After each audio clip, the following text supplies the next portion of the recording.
वाह, क्या आईपीओ है।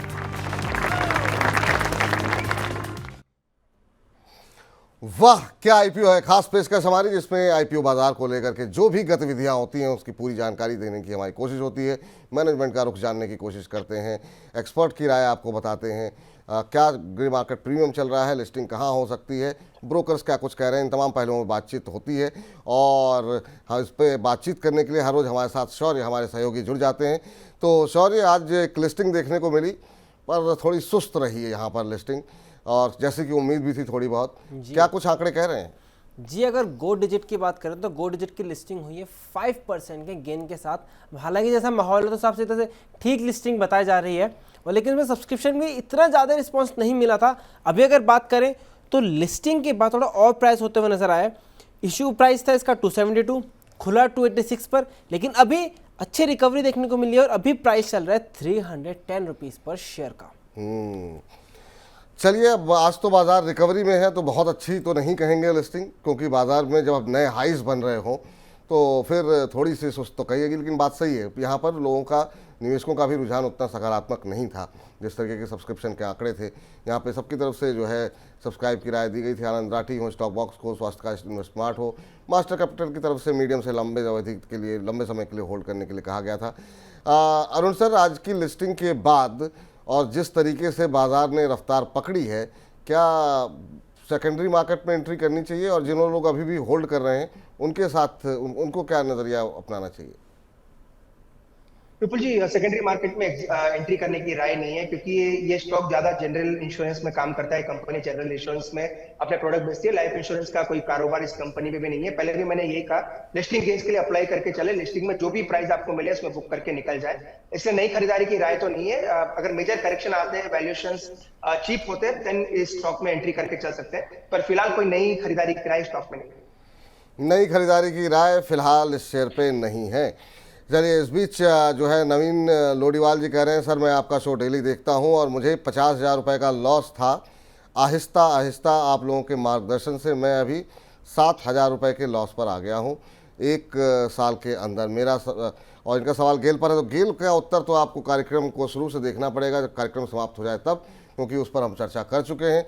तो उस पर जो भी राय है अरुण जी की, वो आपको मिल जाएगी। लेकिन शुक्रिया सर, और आप लॉस से प्रॉफिट में आ जाएं। अभी तो 7,000 का नुकसान है आपका, यही हमारी कामना है। तो चुन चुन के में आप हमारे साथ जुड़िएगा, और जो लोग सवाल पूछना चाह रहे हैं हाल फिलहाल की लिस्टिंग को लेकर के, वो इस सेगमेंट के अंदर अपना सवाल अवश्य पूछ सकते हैं।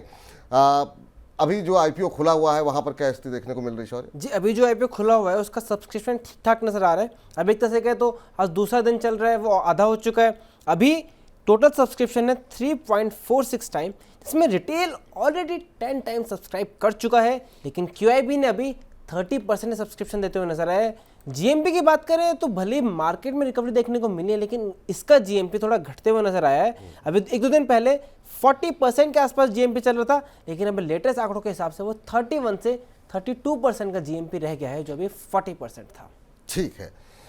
सर, आप कैसे देख रहे हैं सर, ये जो इस समय इशू खुला हुआ है ऑफिस स्पेस सोल्यूशन का, अभी क्या इसमें पैसे लगाने चाहिए, नहीं लगाने चाहिए? क्योंकि बहुत सारे लोग का रुझान, खासकर रिटेल इन्वेस्टर के सब्सक्रिप्शन के आंकड़े काफ़ी तेज़ी से बढ़ रहे हैं इसमें। हालांकि स्वास्थ्य का इन्वेस्टमेंट न्यूट्रल है, लेकिन Ventura security subscribe, Marwari financial services की तरफ से सब्सक्राइब, और आनंद राठी की तरफ से लंबी अवधि के लिए निवेश करने की सलाह दी जा रही है। 30% का ग्रे मार्केट प्रीमियम, क्या कुछ एक्सपेक्टेशन अरुण सर आपकी? देखिए विपुल जी, वैसे तो मेरी कोई बड़ी आप कह सकते हैं लिस्टिंग गेन्स की एक्सपेक्टेशन नहीं है, पर चूंकि मार्केट में मोमेंटम है तो कोई भी स्टॉक में आपको जीएमपी बढ़ता हुआ नजर आएगा, तो बेटर है जो अगर जिन्होंने भी अप्लाई किया है तो लिस्टिंग गेन पे निकल जाए। वैसे मेरी अप्लाई की सलाह स्टॉक इस कंपनी में नहीं है।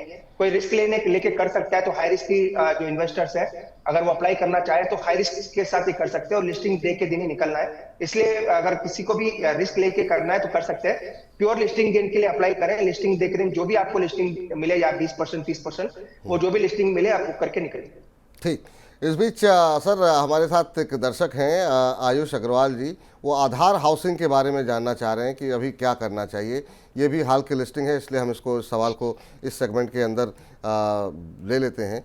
अभी आपकी क्या सलाह रहेगी सर आधार हाउसिंग को लेकर के? जो लोग अभी भी होल्ड कर रहे हैं, आईपीओ जिनको मिला हुआ था, अलॉटमेंट हुआ था, उन्हें क्या स्ट्रेटजी अपनानी चाहिए? देखिए लॉन्ग टर्म अगेन मैंने कहा विपुल जी कंपनी अच्छी है तो लॉन्ग टर्म में जरूर एक अच्छा पैसा स्टॉक में बन सकता है, पर शॉर्ट टर्म में लिस्टिंग के बाद किसी ने भी लिया है तो हो सकता है वहां पे आपको एक नीचे का रुझान देखने को मिले। हो सकता है 330 328 तक के बाद स्टॉक आता हुआ नजर आए, पर लॉन्ग टर्म में कोई दिक्कत वाली बात नहीं है। अगर थोड़ा टाइम स्टॉक को दे सकते हैं, मुझे लग रहा है अच्छा पैसा स्टॉक में बनता हुआ नजर आएगा जी।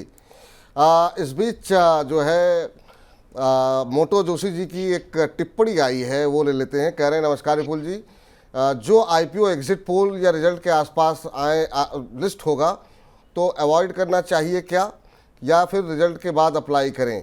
तो ये दुविधा इनका बड़ा अच्छा सवाल है कि अगर आईपीओ जो है वो जो चुनावी नतीजों के इर्द गिर्द आ रहे हैं उनको अवॉइड करना चाहिए, अप्लाई करना चाहिए, या फिर नतीजों का कुछ पर कोई असर रहेगा।